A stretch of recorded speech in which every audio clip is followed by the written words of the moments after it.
എന്താണ് കഴിഞ്ഞ ദിവസം ഫഹദ് ഫാസിൽ പറഞ്ഞ ADHD അഥവാ attention deficit hyperactivity disorder? നാഡീവികസനവുമായി ബന്ധപ്പെട്ട് കുട്ടികളിലുണ്ടാകുന്ന ഒരു മാനസിക രോഗമാണ് ADHD. ഹൈപ്പർ കൈനറ്റിക് ഡിസോർഡർ എന്ന പേരിലും മുമ്പ് ഇത് അറിയപ്പെട്ടിരുന്നു. ഒന്നിലും ശ്രദ്ധ കേന്ദ്രീകരിക്കാൻ കഴിയാതിരിക്കുക, അമിതമായ ശാരീരിക പ്രവർത്തനങ്ങൾ, ഒരാളുടെ പ്രായത്തിന് അനുയോജ്യമായ വിധത്തിൽ പെരുമാറ്റം നിയന്ത്രിക്കാൻ കഴിയാതിരിക്കുക തുടങ്ങിയവയാണ് ഈ രോഗത്തിൻ്റെ പ്രധാന ലക്ഷണങ്ങൾ. 12 വയസ്സിന് മുമ്പായി രോഗം പ്രത്യക്ഷപ്പെടുകയും 6 മാസത്തിലധികമായി തുടരുകയും ചെയ്യുന്നു.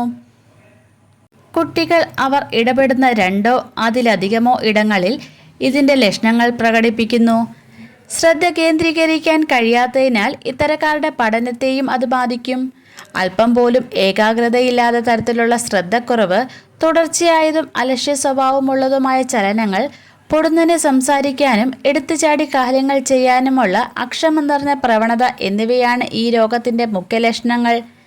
ഇലക്ട്രിക് സ്വിച്ചുകളിലും ഉപകരണങ്ങളിലും നടത്തുന്ന പരീക്ഷണങ്ങൾ, ഉയരത്തിൽ നിന്ന് താഴേക്ക് ചാടൽ, അതിവേഗത്തിൽ മരം കയറൽ തുടങ്ങിയ ഇവരുടെ ചില പ്രവൃത്തികളിൽ ചിലപ്പോഴെങ്കിലും അപകടങ്ങൾ കലാശിക്കുകയും ജീവൻ തന്നെ നഷ്ടപ്പെടാൻ ഇടയാക്കുകയും ചെയ്തേക്കാം.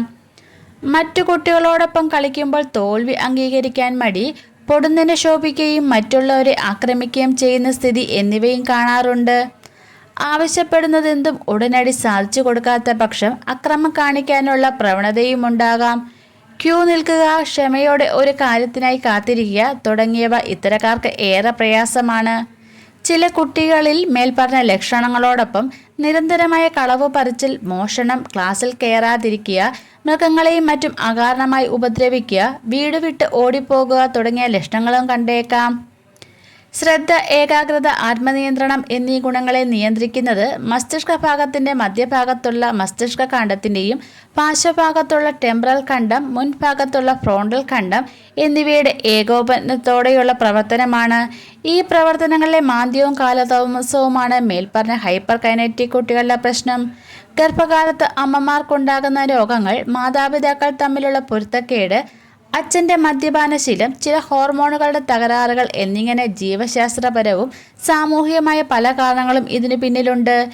മേൽപ്പറഞ്ഞ കാരണങ്ങളൊന്നും ഇല്ലാത്ത കുട്ടികളും ഈ രോഗം കണ്ടിട്ടുണ്ട്. കുട്ടികളുടെ പ്രായവും ശാരീരികവും ആരോഗ്യവും രോഗലക്ഷണങ്ങളുടെ സവിശേഷതയും മനസ്സിലാക്കിയ ശേഷമാണ് ഏത് ഔഷധം വേണമെന്ന് നിർണ്ണയിക്കുന്നത്. ഔഷധങ്ങളോടൊപ്പം പെരുമാറ്റം വ്യത്യാസപ്പെടാൻ സഹായിക്കുന്ന ബിഹേവിയറൽ തെറാപ്പി, സൈക്കോതെറാപ്പി, മാതാപിതാക്കൾക്ക് നൽകി വരുന്ന പേരന്റ് മാനേജ്മെൻറ്റ് ട്രെയിനിങ് തുടങ്ങിയ രീതികളും അതിൻ്റേതായ പങ്കുമുണ്ട്.